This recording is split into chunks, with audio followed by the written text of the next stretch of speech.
Tēnā koutou. Last time I was here, I was watching Bill Bailey, and I can't offer anything so exciting. But congratulations to everyone who has graduated today or is graduating. For some of you, getting through university will have been easy, it'll have been fun, and it will have been expected. For others, there will be many more challenges. But you should all feel like you have achieved something significant being here today.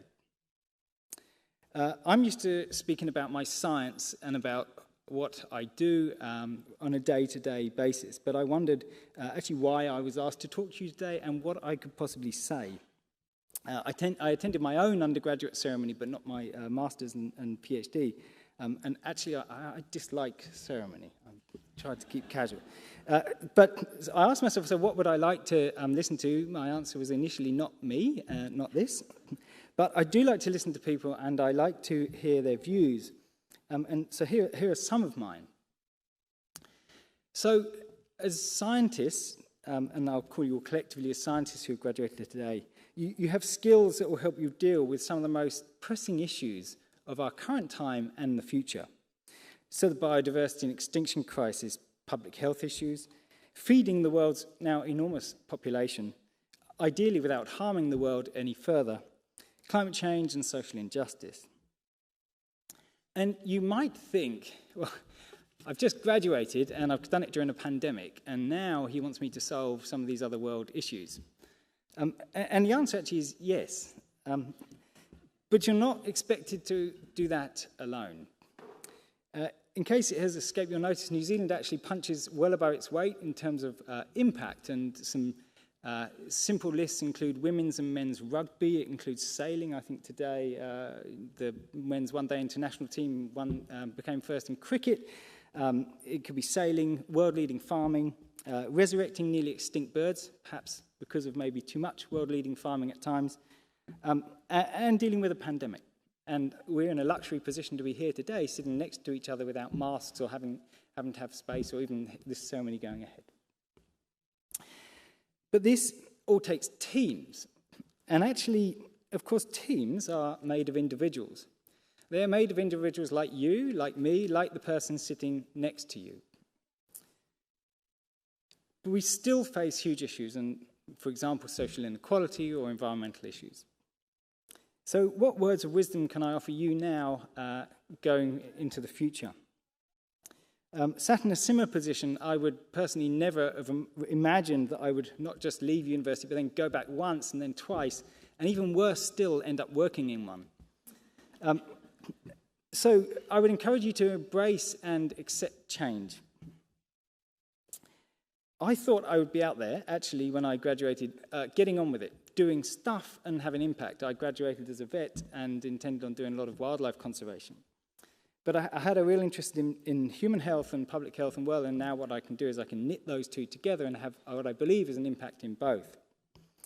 But I suppose how did I get there also shows some evidence of change and change in thought, because my own story starts as a child in relatively poor circumstances, in a white, conservative, small part of a small village in southeast England.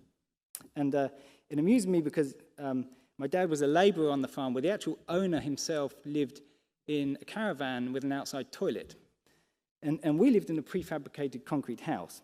And my grandma died on a very poor housing estate.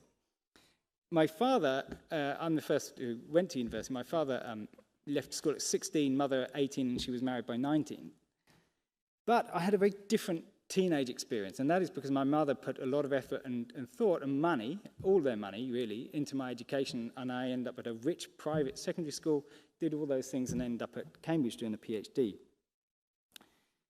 But over the years, my work has also changed and taken me to explore the world, and I've worked with indigenous communities, actually ironically less so here, but I hope to do more, but in Uganda, the Peruvian Amazon.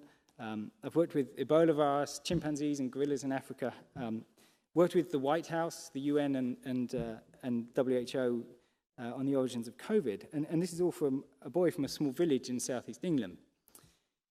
But I tell you that because I want to say some of the things that I've learned about those experiences. And it's particularly from working at those high levels of global governance. And really, that's that people are people.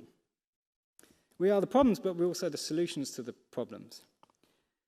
Behind the pomp and ceremony and the politics, most, but not all, most have similar drivers. I've learned that because someone is perhaps older, standing in front of you in a gown with a beard, like perhaps me here today, doesn't mean that I deserve any more respect than anyone else.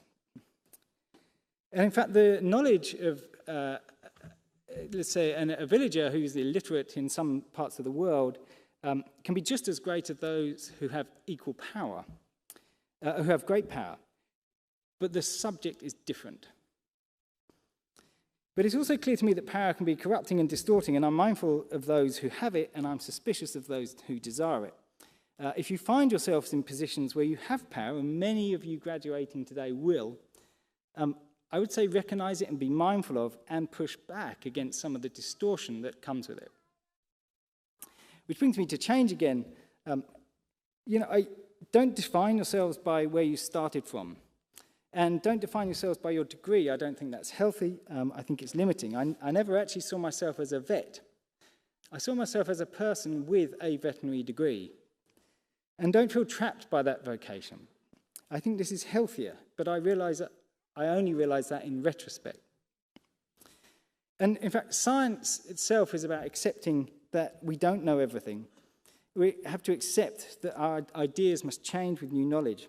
Yes, we need to be confident, but we cannot be overconfident. And you must do that too. Be confident in what you know and what you can do, but not overconfident. For example, SARS or COVID was and remains a devastating disease.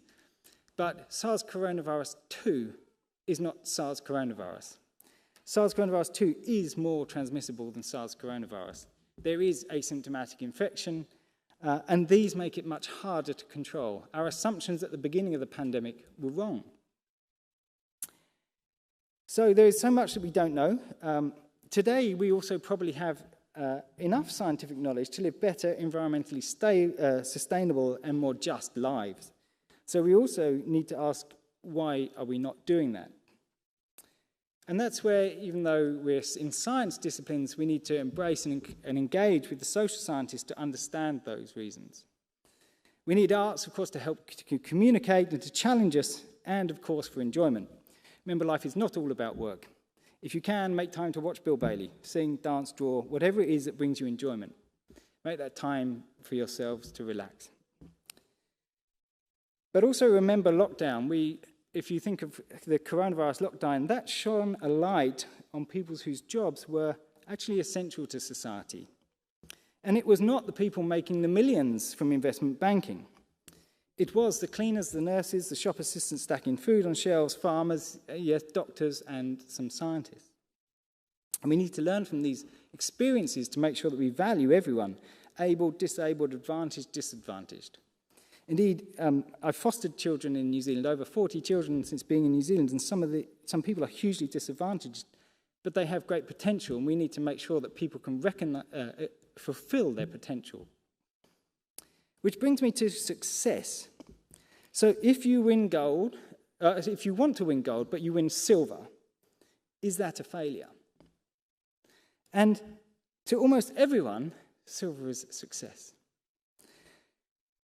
As I said, being here today is a huge achievement, but what is success? And I started this talk with some relatively challenging goals about solving major world issues. But some days, success for all of us or any of you will simply be getting up. It'll be perhaps not having an alcoholic drink. It will be making sure that your child is safe or that you are safe. And those are successes. Success is internal, and it's what you set yourself. So learn to be kind to yourselves. And lastly, I thought I'd give this a special mention, men like me, cisgendered men specifically. We have a particular need to listen to the women in our society, non-binary people. In my experience, and by almost every statistic on earth, they are generally wiser, more caring, and less willing to do harm.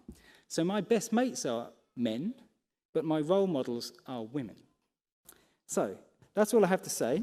You all have hugely exciting futures ahead of you, whether you travel far like me or whether you stay home. Enjoy today, be proud of what you have achieved here, and good luck with what lies ahead. Kia ora.